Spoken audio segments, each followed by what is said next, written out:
Bismillahirrahmanirrahim. Assalamualaikum warahmatullahi wabarakatuh. Dan selamat pagi Bapak Ibu penilai dalam sertifikasi dosen gelombang 1 tahun 2025. Perkenalkan, nama saya Andi Isdarwati Yusuf M. SPD MPD, salah satu dosen pada program studi pendidikan Bahasa dan Sastra Indonesia Institut Cokro Aminoto Pindrang.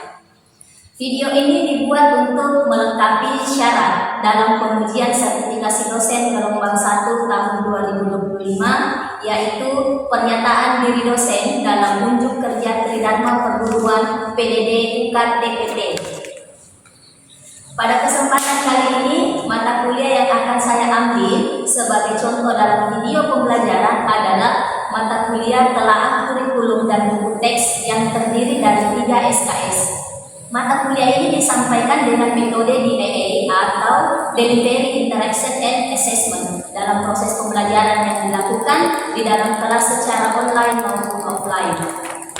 Deskripsi mata kuliah ini adalah mata kuliah telaah kurikulum dan buku teks menekankan pada pemahaman tentang teori, konsep, teknik, dan asumsi terkait dengan kurikulum dan buku teks. Tekanan lain dalam mata kuliah ini adalah hakikat dan fungsi buku teks, hubungan antara bagian dalam buku teks dan telaah buku teks bahasa Indonesia. Dan setelah mengikuti mata kuliah ini, mahasiswa dapat memiliki pengetahuan dan pemahaman tentang telaah kurikulum dan buku teks bahasa Indonesia. Adapun CPM pada mata kuliah dari program studi pendidikan Bahasa dan Sastra Indonesia yaitu CPL 1 dari ranah sikap, menunjukkan sikap bertanggung jawab atas pekerjaan di bidang pendidikan Bahasa dan Sastra Indonesia secara mandiri. CPL 2 dari ranah pengetahuan, 1. Menguasai konsep-konsep dasar bidang pengetahuan umum, kebahasaan dan kesastraan, keterampilan berbahasa dan bersastra, pembelajaran bahasa dan sastra, penelitian bahasa dan sastra, serta penelitian pendidikan bahasa dan sastra. Yang kedua, menguasai konsep dan prinsip diktatif pedagogis bahasa dan sastra Indonesia untuk mencanangkan pembelajaran berbasis iptek. CPL 3 dari ranah keterampilan umum yaitu 1. Mampu bertanggung jawab atas pencapaian hasil kerja kelompok dan melakukan supervisi serta evaluasi terhadap penyelesaian pekerjaan yang ditugaskan. 2. Mampu melakukan proses evaluasi diri terhadap kelompok kerja yang berada di bawah tanggung jawabnya dan mampu melaksanakan tugas secara mandiri. CPL 4 dari ranah keterampilan khusus yaitu 1. Mampu menganalisis dan menerapkan teori konsep, pendekatan dalam pembelajaran bahasa dan sastra Indonesia, serta menghasilkan desain pembelajaran yang inovatif untuk pembelajaran bahasa dan sastra Indonesia. 2. Mampu merencanakan dan melakukan kajian terhadap implementasi pendidikan bahasa dan sastra Indonesia melalui pendekatan secara terintegrasi. CPMK dalam mata kuliah ini adalah perkembangan kurikulum di Indonesia dan sub CPMK-nya yaitu 1. Menelusuri sejarah perkembangan kurikulum di Indonesia. Yang kedua, membandingkan kurikulum masa lalu dengan kurikulum saat ini. 3. Menganalisis pengaruh kebijakan pendidikan terhadap perubahan kurikulum. Dan yang keempat, mengevaluasi implementasi kurikulum terbaru di Indonesia. Dalam mata kuliah ini memiliki pokok pembahasan yang telah tersusun yaitu sebagai berikut. 1. Konsep dasar kurikulum. 2. Proses pengembangan kurikulum. 3. Perkembangan kurikulum di Indonesia. 4. Menganalisis buku teks. 5. Hakikat buku teks. 6. Hubungan antara kurikulum dan buku teks. Dan yang ketujuh, mengurai perbedaan antara buku teks, buku ajar, buku referensi, diktat, dan modul. Adapun referensi yang kami gunakan dalam mata kuliah ini ada 2, yaitu referensi utama dan referensi pendukung. Referensi utama yang pertama dari Dr. Haja Esti Ismawati dengan judul bukunya Telaah Kurikulum dan Pengembangan Bahan Ajar. Yang kedua dari Rosmilan Pulungan SPD MPD dengan judul bukunya Telaah Kurikulum dan Buku Teks Bahasa Indonesia. Referensi pendamping 1. Satu, Profesor Dr. H. Umar Hamalik dengan judul buku Dasar-Dasar Pengembangan Kurikulum, dan yang kedua Dr. Andes Tri Cahyo dan Susilo dengan judul buku Teori dan Pendekatan Belajar, serta yang ketiga Profesor Dr. Ana Sugiono dengan judul buku Pengantar Evaluasi Pendidikan. Dan materi yang terkait dengan mata kuliah ini dapat diakses melalui link Google Classroom. Aspek penilaian dalam perkuliahan ini terdapat 4 poin, yaitu 1. Kehadiran 40%, tugas 10%, UTS 20%, dan UAS 30%. Metode yang digunakan dalam mata kuliah ini adalah 1. Metode ceramah, 2. Metode tanya jawab, 3. Metode diskusi, dan yang keempat metode problem basic learning. Berikut adalah video pembelajaran yang akan saya lakukan dalam proses pembelajaran secara offline atau secara luring dalam kelas. Assalamualaikum warahmatullahi wabarakatuh. Waalaikumsalam warahmatullahi wabarakatuh. Selamat pagi. Pagi. Apa hari ini? Pagi. Oke, jadi kali ini kita kembali ke mata kuliah telaah kurikulum dan buku teks, salah satu mata kuliah kita di program studi pendidikan bahasa dan sastra Indonesia. Sebelum kita memulai pembelajaran hari ini, mari kita bersama-sama berdoa sesuai dengan agama dan kepercayaan kita masing-masing. Berdoa dimulai. Selesai. Baik, untuk daftar hadir silakan diisi melalui link yang sudah saya bagikan, dan juga secara offline, akses offline yang diberikan langsung dari Bianca.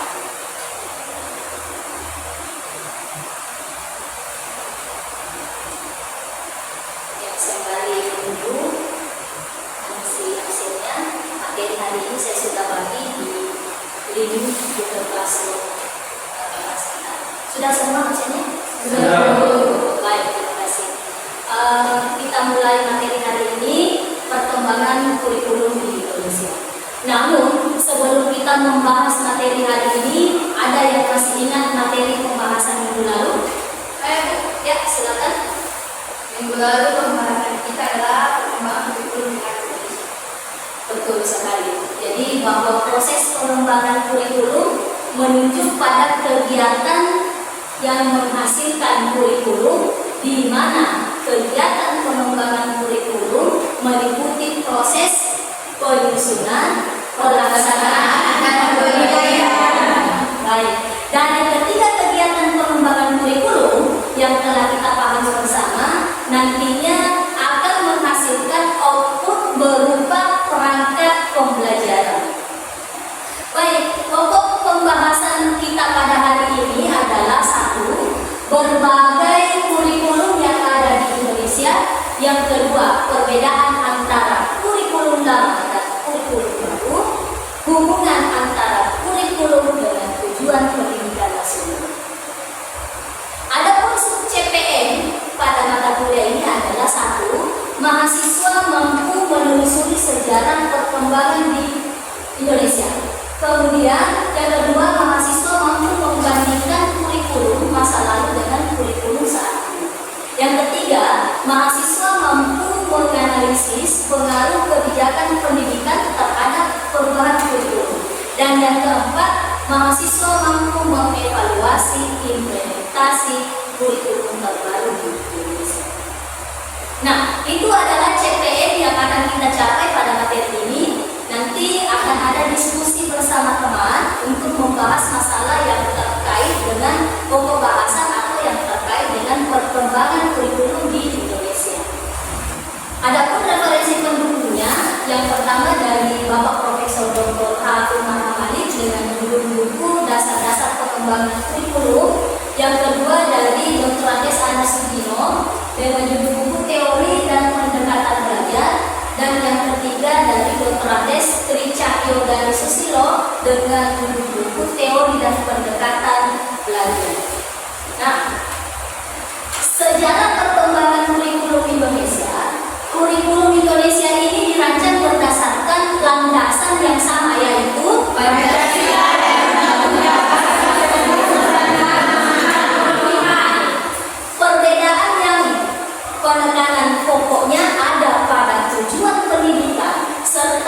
pendekatan dalam merealisasikannya. Yang kedua, dalam perjalanan sejarah kurikulum pendidikan yang ada di Indonesia ini telah mengalami perubahan mulai dari tahun 1947, tahun 1952, tahun 1964, tahun 1968, 1975, 1984, 1999, tahun 2004, 2006, KTSP, kurikulum 2013 yang lazim dikenal dengan istilah Kurtilas, dan terakhir adalah kurikulum Merdeka. Baik, yang pada intinya dari sekian banyaknya kurikulum, pernah ada semua yang memiliki kelebihan dan kekurangannya. Guru diharapkan bijak dalam menerapkan kurikulum tersebut. Oke, sebelum saya lanjutkan, ada yang ingin ditanyakan? Ya, silakan. Mengapa di Indonesia kurikulum sangat sering mengalami perubahan? Oke, ada pertanyaan dari teman bahwa mengapa kurikulum di Indonesia itu sangat sering mengalami perubahan. Ada yang ingin menjawab? Ya, silakan. Alasannya karena kurikulum selalu mengikuti perkembangan zaman, teknologi, dan kebutuhan masa kerja.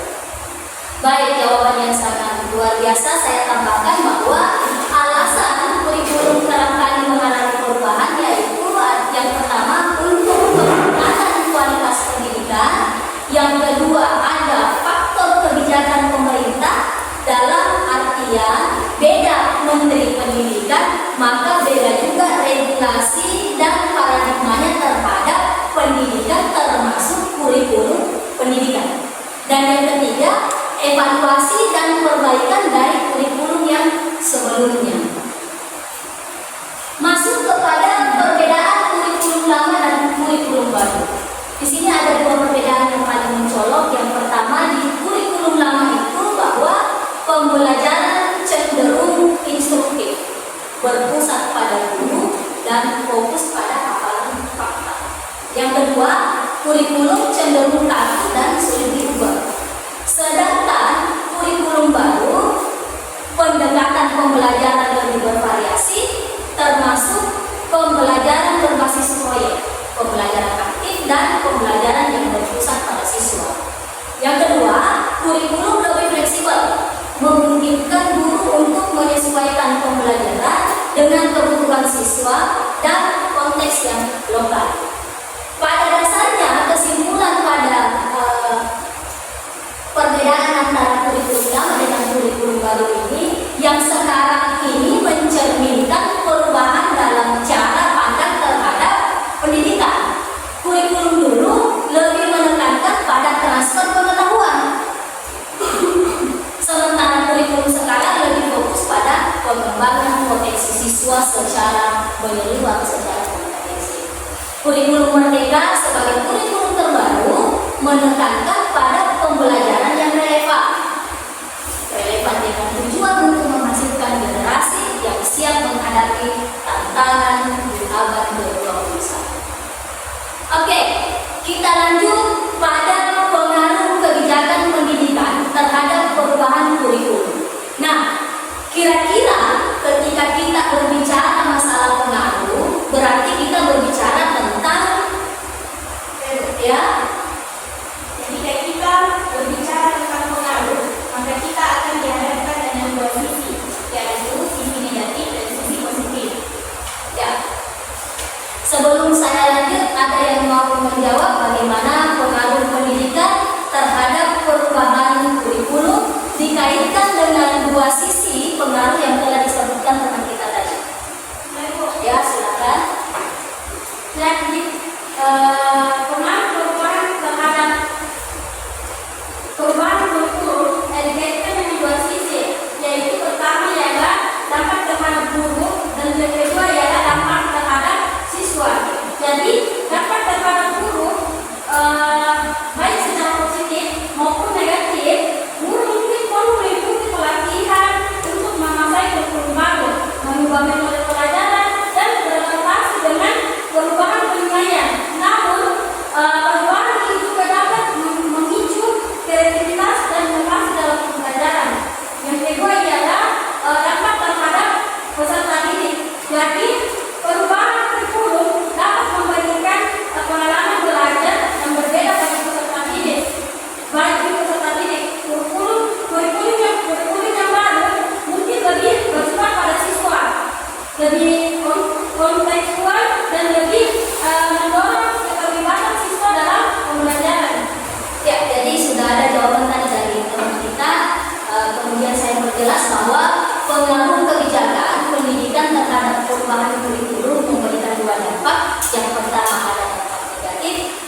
di mana dampak negatifnya itu adalah yang pertama, tidak tercapainya target pendidikan di awal penerapan.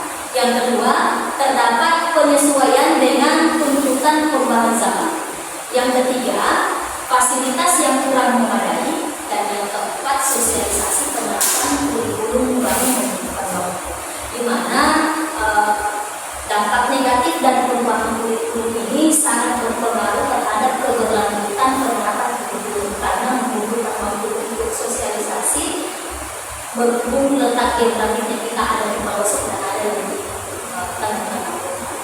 Dampak positifnya yaitu peserta didik dapat belajar dengan mengikuti perkembangan zaman.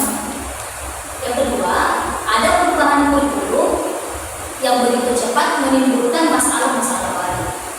Maksudnya, masalah-masalah itu adalah masalah-masalah yang akan diketahui oleh siswa kita sehingga menimbulkan rasa ingin tahu yang lebih daripada kurikulum yang sebelumnya. Terus yang ketiga, kurikulum baru itu melengkapi kekurangan yang ada pada kurikulum sebelumnya. Olehnya itu kurikulum lama yang belum lengkap dilengkapi di kurikulum baru. Nah, evaluasi implementasi kurikulum ada dua hal yang menjadi titik temu pada pembahasan ini, yaitu evaluasi dan implementasi. Kita bahas dan kita pahami satu persatu. Definisi evaluasi. Evaluasi kurikulum merupakan tahap akhir dari pengembangan kurikulum untuk menentukan seberapa besar hasil pembelajaran, tingkat ketercapaian program-program yang telah direncanakan dan hasil kurikulum itu sendiri. Kemudian yang kedua ada definisi implementasi. Implementasi kurikulum dapat diartikan sebagai aktualisasi kurikulum tertulis dalam bentuk pembelajaran. Nah, timbul pertanyaan, mengapa perlu diadakan evaluasi kurikulum sebelum diimplementasikan dalam pembelajaran? Oke? Untuk menghindari kegagalan dalam mengajar. Ya, ada yang lain? Ya. Yaitu untuk menghindari pakai bahasa ilmu untuk kebenaran. Iya, baik. Terima kasih atas jawaban yang sangat luar biasa. Saya lanjut bahwa tujuan evaluasi kurikulum adalah yang pertama, menyediakan informasi mengenai pelaksanaan, pengembangan dan pelaksanaan kurikulum sebagai masukan bagi pengambilan keputusan. Yang kedua, pengembangan berbagai alternatif pemecahan masalah yang dapat digunakan dalam upaya perbaikan kurikulum. Dan yang ketiga, menentukan tingkat keberhasilan dan kegagalan suatu kurikulum. Baik, untuk lebih memperjelas pemahaman kita, maka akan saya berikan tugas, yaitu tugas diskusi kelompok ya, yang akan saya bagi menjadi 4 kelompok, di mana masing-masing kelompok akan membahas materi yang telah saya siapkan.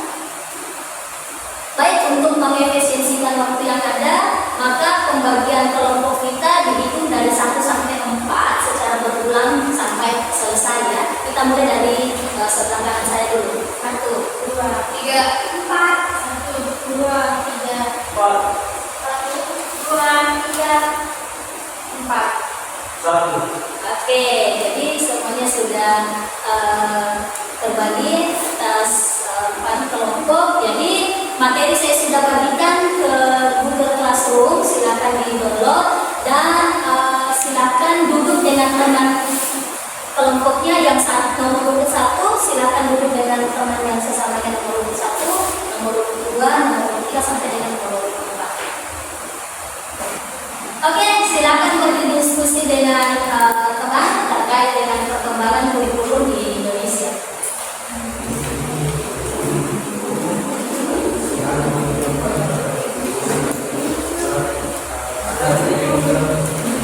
Oke, setelah kalian diskusi dengan teman kelompok selama kurang lebih 30 menit, nah sekarang adakah yang ingin menyampaikan hasil diskusinya?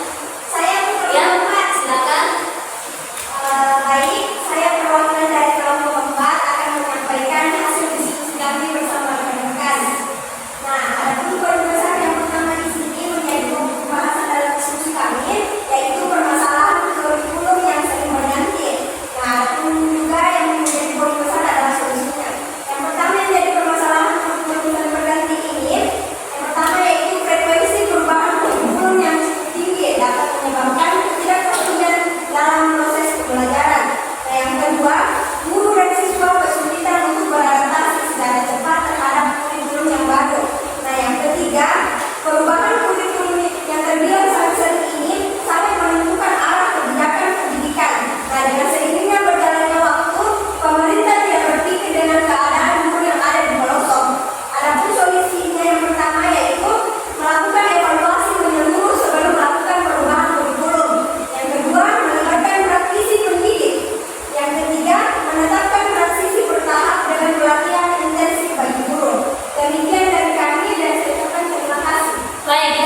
antusias dan keaktifan teman-teman sangat luar biasa juga, dan hasil diskusi akan saya baca nantinya setelah Anda kirim ke link Classroom.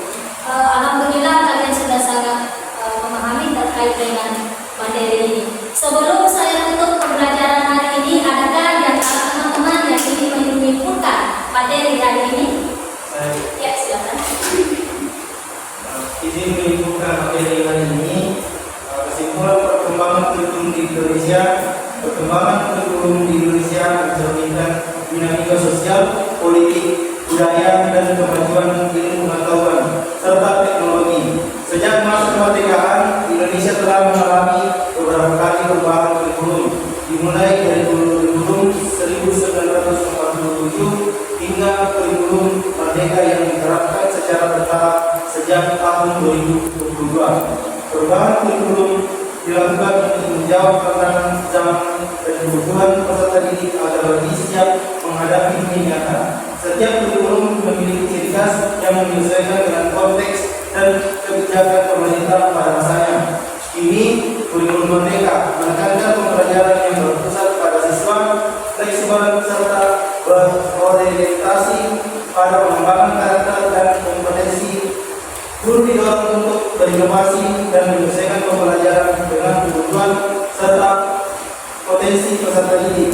Dengan demikian, kurikulum di Indonesia terus berkembang sebagai bagian dari upaya meningkatkan kualitas pendidikan nasional dan mencetak generasi yang adaptif, berkarakter dan kompeten dalam menghadapi perubahan global. Baik, terima kasih atas kesimpulannya. Betul ya, bahwa kurikulum di Indonesia terus berkembang sebagai bagian dari upaya untuk meningkatkan kualitas pendidikan dan mencetak generasi yang adaptif, berkarakter dan kompeten dalam menghadapi perubahan global.